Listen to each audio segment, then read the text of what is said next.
আসসালামু আলাইকুম ওয়া রাহমাতুল্লাহি ওয়া বারাকাতুহু।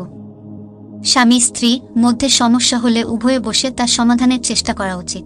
তাতে সমস্যার সমাধান না হলে পারিবারিক মুরব্বীদের পরামর্শের আলোকে সমাধান করা উচিত। তারপরও যদি সমাধান না আসে তাহলে নিরুপায় অবস্থায় ইসলাম তালাক দেবার অধিকার দিয়েছে স্বামীকে। সূরা নিসার ৩৪ নম্বর আয়াতে আল্লাহ তাআলা বলেন, পুরুষ নারীর কর্তা, কারণ আল্লাহ নারীদের চেয়ে পুরুষকে শ্রেষ্ঠত্ব দান করেছেন এবং এজন্য যে পুরুষ তাদের সম্পত্তি ব্যয় করে। সুতরাং পুরুষের অনুপস্থিতিতে লোকচক্ষুর অন্তরালে স্বামীর সম্পত্তি, নিজেদের ইজ্জত তারা তা হিফাজত করে। আর স্ত্রীদের মধ্যে যাদের অবাধ্যতার তোমরা আশঙ্কা করো তাদেরকে সদুপদেশ দাও, তাদের শয্যা ত্যাগ করো এবং তাদেরকে প্রহার করো। অতঃপর যদি তারা তোমাদের অনুগতা হয় তাহলে তাদের বিরুদ্ধে অন্য কোনো পথ অন্বেষণ করো না।